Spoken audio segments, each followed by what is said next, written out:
हमके दा यार लाओ।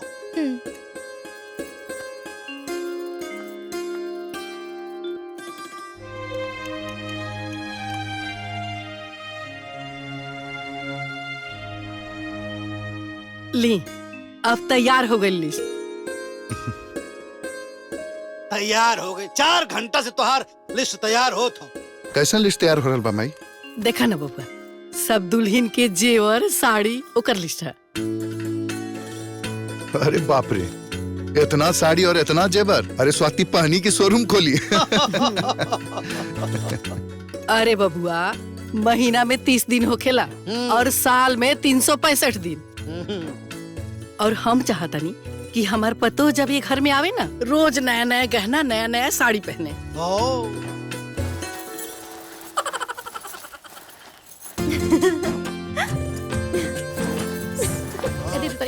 हाँ भैया, मुंह का देखा ताड़ू, काम करा। महेंद्र बाबू से बात हो गई ला। कल जाके बाबू 15 लाख रुपया उनसे ले लिया। ठीक बा भैया। और शादी में जौन जौन खर्चा होके के बाद ओकर पूरा लिस्ट बना ला और सबसे बात कर लिया। ठीक है? ठीक बा भैया। आज ना बड़की भाभी और मंजरी भाभी के ना काम करत देख हमरा दिल के इतना सुकून मिलता। हम का बताई। अब भैया। हाँ। ना जी कुछ नहीं के। ऐसे कुछ ना। अरे मंजरी भाभी थोड़ा आगे जा। अरे बड़की भाभी थोड़ा आगे जा। अब भैया। हाँ। ना हो रहा बा।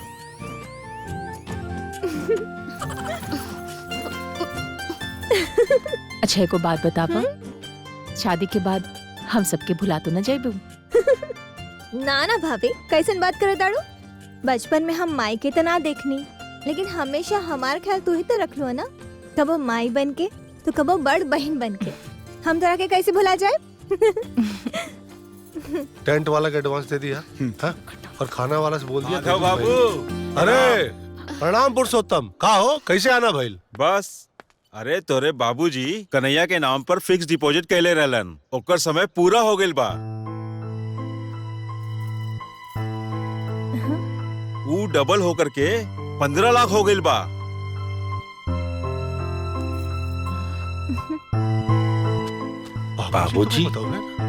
बाबूजी हमारा नाम से पैसा जमा कैले बड़न, हमरा पते नहीं के।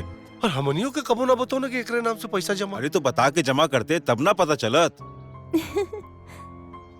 वो तो चुप्पे जमा करत रहलन। और हाँ, वो कहले रहलन कि ई पैसा सिर्फ कन्हैया के हा। काहे कि हम अपन दुन्नू बेटा माधव और किशन के पढ़ा लिखा के उनका नौकरी लगवा देनी।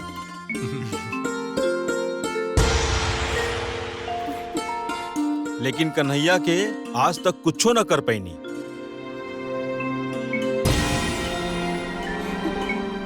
यही से ई पैसा पर सिर्फ और सिर्फ कन्हैया के हक बा। बढ़िया सोचले रहने बाबूजी, कन्हैया खातिर। ई रहल बाबू डिमांड ड्राफ्ट कन्हैया के नाम से। वो जब चाहे तब ई पैसा निकाल सकेले। भैया, हमनी के बाबूजी कितना महान रानी। देखी ना, हमनी के तीनों भाई के जिंदगी संवार देलन और हमनी के सुख सुविधा खातिर ये सब इंतजाम भी कर देलन। लेकिन भैया, ई पैसा पर सिर्फ हमारा अधिकार ना, आप दोनों भाई के साथे साथे स्वाति के भी अधिकार होके के चाहिए।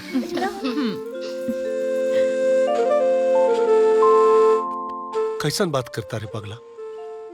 हमने बाबूजी के जीते जी कबो उनके बात का अवहेलना ना कहनी, तो उनका मरला के बाद उनकर बात ना मान के पाप कहल जाओ। बाबूजी बहुत सही कहलन। ए रुपया पे सिर्फ तोहार हक है, काहे कि हमने तो नौकरी कर रहे मानी जा। ले ये तोहार है भैया। का किशन? हाँ भैया, ठीक कहता नहीं कन्हैया। तू ये कबो मत सोचिया कि पैसा खातिर हमन के कबो अफसोस होगी। हाँ। अरे भैया, कैसन बात करते तोहार हो? बाबू, सिर्फ तोहार।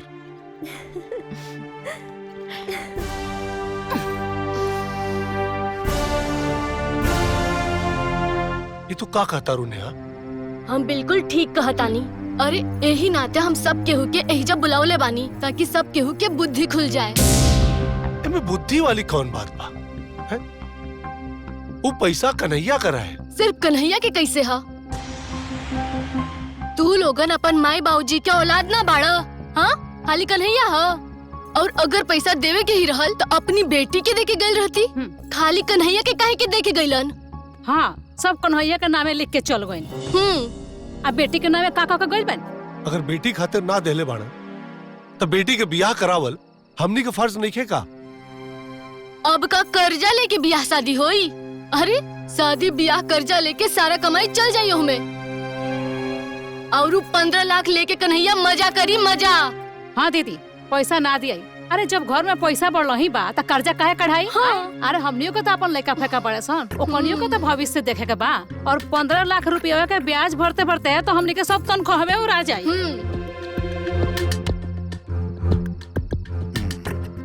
भैया, हमने तो जोश जोश में हाँ कह देनी जा। महीना के 75,000 ब्याज में जाई। ए तरह से हमन दोनों भाई के महीना के पूरा कमाई सिर्फ ब्याजे में चल जाई। तो कहल का चाहता रहा किशन? उनकरा के जो कहे के रहल ना उ कह देनी। अरे उ तो होश में आ गई नी, और रउओ भी होश में आ जाई। और सुनी, कन्हैया के पैसा से ही बियाह शादी होई, कोनो कर्जा उर्जा ना ली आई।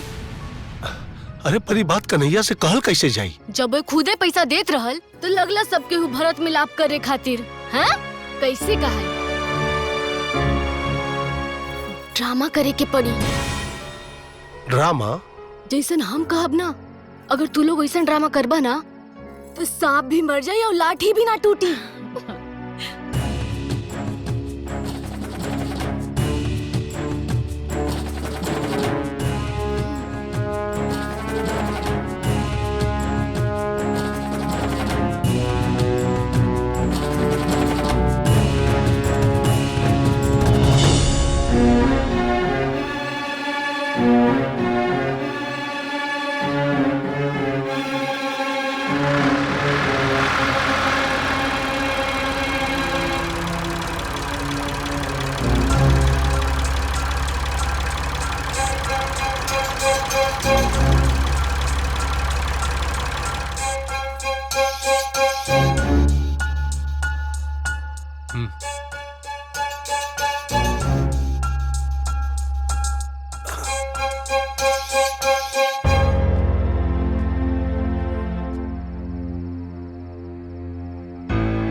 का हो गइल? सब केहू उदास बैठल बा।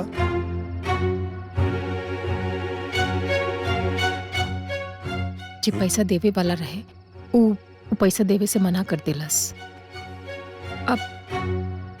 अब स्वाति की शादी कैसे हुई? अरे हम कहा ताने से दाना पानी छोड़ला से कुछ होई? हाँ? अरे कुछ और सोचा लोगन। भैया, महेंद्र बाबू पैसा देवे से काहे मना कर दिलन? का बताई काहे मना कर दिलन? अरे उनके सामने हाथ जोड़नी, पैर पड़नी उनकर, अपना बहन के ब्याहे का वास्ता देनी, लेकिन ना मनने। हमनी के महीना के 10% देवे खातिर तैयार हो गए नीचा। भले महीना के 1.5 लाख भरती, लेकिन वो तैयारी नहीं किया होता। अभी समझ में नहीं किया हुआ था कि कहाँ जाएं और कैसे इज्जत बचाएं। कहीं गईला के जरूरत नहीं किया, ना ही केहू के सामने हाथ फैला के गिड़गिड़ावे की जरूरत बा। हाँ, अरे इज्जत गईला पे कहीं इज्जत मिलेला? अरे तो राहुल का मम्मी कैसे इज्जत बची? बची, इज्जत भी बची और शादी ब्याह भी बड़े धूमधाम से हुई। हमनी के लगे इतना जमीन खेत बा, काहे ना लोगन 1 बीघा बेच देवे के? सही आइडिया दहलूगा। और कन्हैया, तोहार का विचार है? भैया, एमे विचार करे वाला कौन सा बात बा? हमनी के लगे जोन जमीन बा वो हमनी के बाप दादा के देवल जमीन है। भैया, अगर हमनी के कुछ बनेले नहीं जाना तो हमनी के कुछ बिगाड़े का हक भी नहीं है। और रहल बात स्वाति के बियाह के, तो स्वाति के बियाह उहे तरह हुई जे तरह हमनी के सोचले बानी जा। और कैसे कैसे हुई बाबू? अरे भैया, 15 लाख रुपए बा ना हमरा लगे। हम तो वही दिन बोले रहे कि में खाली हमारा अधिकार नहीं कि में आपके, किशन भैया के और स्वाति के भी पूरा अधिकार बा।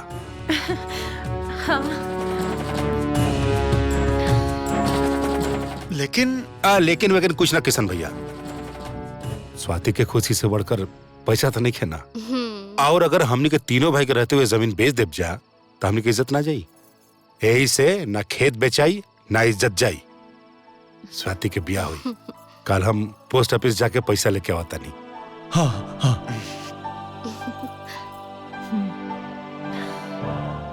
स्वाति अब तो हंसदा ना तू।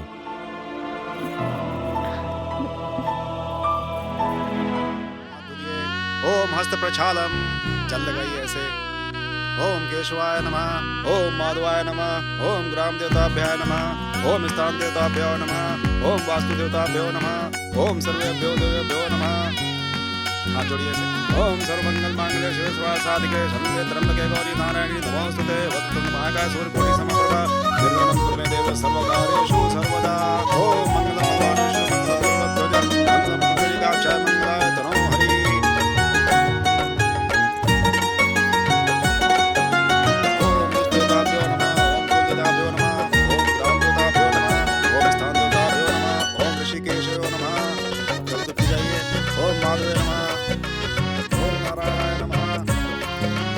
वातुदेवताभ्यो नमः। ओम शुभं करोति कल्याणं आरोग्यं संपदा शत्रुबुद्धि विनाशाय दीर्घाय नमोस्तुते। दीपो ज्योति परब्रह्म दीपो ज्योति सनातनः दीपो हरतु मे पापं संध्यादीपं नमोस्तुते। गणपति विघ्नराजो वक्रतुण्डो गजाननः द्वे मातुरश्च हेरं वेगदन्तो गणाधीपः विनायकः चारुपूर्णः पशुपालो भावात्मजः द्वादशेतानि नामानि प्रातः उत्थाय पठेत्।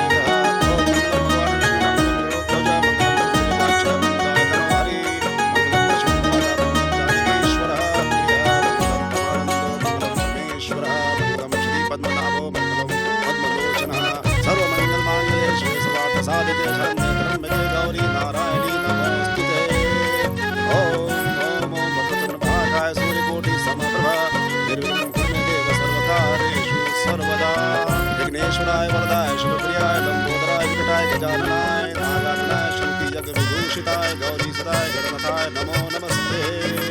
सर्वदेव विघ्नराजो लंबोदराक्ष मंगलाय तनो हरि मंगलम लक्ष्मण भ्राता मंगलम जानकीश्वरः दीपो हरतु मे पापं संध्यादीपं नमोस्तुते। राजो लक्ष्मणो गजाननः।